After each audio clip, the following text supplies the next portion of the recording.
सब बढ़िया जी। आज हम इस वीडियो में जानेंगे कि मखाना कैसे बनता है।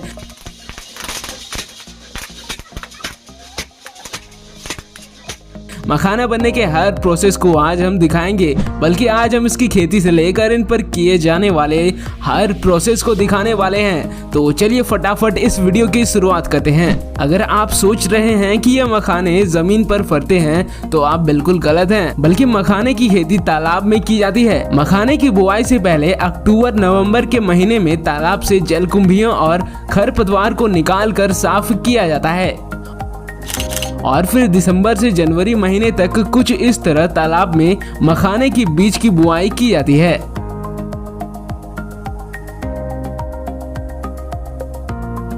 मखाने के बीज कुछ इस प्रकार दिखते हैं, काले और भूरे रंग के। मखाने की बुआई के बाद कुछ दिन बीत जाने के बाद जनवरी महीने में इसके छोटे छोटे पत्ते निकलना शुरू हो जाते हैं और अप्रैल से मई माह तक पूरा तालाब इन गोलाकार और कांटेदार पत्तों से भर जाता है और इनके जड़ भी काफी लंबे और रेशेदार हो जाते हैं, जो तालाब के नीचे तलहटी पर बैठ जाते हैं। और उसके बाद अप्रैल महीने के अंत तक इसके छोटे छोटे फूल आना शुरू हो जाते हैं और मई महीने के पहले सप्ताह में ये फूल काफी संख्या में आने लगते हैं। ये फूल बैंगनी रंग का होता है, जो कि काफी खूबसूरत दिखता है। अब मई महीने के अंत से इनमें फल आना भी शुरू हो जाते हैं। मखाना का फल स्पंजी और कटीला होता है और इनमें बीज की बात करें तो औसतन एक फल में 70 से 110 बीज होते हैं और यही आगे चलकर मखाना बनने वाला है।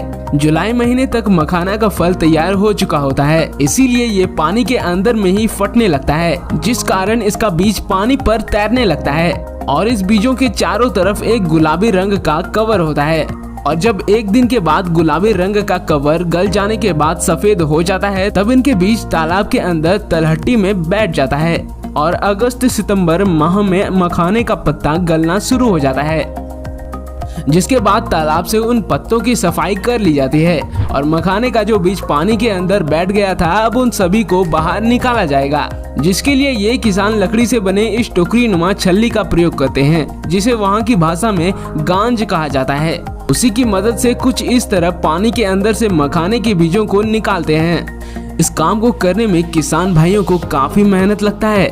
अब जब सारे बीज निकलने के बाद इसे कुछ इस तरह पैरों से मसल कर बीजों की सफाई की जाती है, जिससे कि बीज के ऊपरी कवर अलग हो जाते हैं और फिर इन बीजों को पानी से साफ कर लेते हैं। बाद में इन्हें बोरों में भरकर इसके अगले प्रोसेस के लिए भेज दिया जाता है। इसके लिए इन सभी मखाने के बीजों को धूप में अच्छी तरह से सुखा लेते हैं और फिर खास प्रकार के छलनी से छानकर अलग अलग आकार वाले बीजों को अलग कर लिया जाता है और फिर इन बीजों को अच्छी तरह फैलाकर सुखाया जाता है, जिससे कि सारे बीज के रंग काले से गहरे लाल रंग में बदल जाते हैं। उसके बाद इन बीजों को उसी दिन बिना बालू के मिट्टी के कढ़ाई में भुना जाता है और भुनाई के बाद इन बीजों को टोकरियों में छायादार जमीन पर कुछ दिनों तक रखा जाता है, जिससे कि बीज के कड़े छिलके का मुलायम दाना ढीला पड़ जाता है।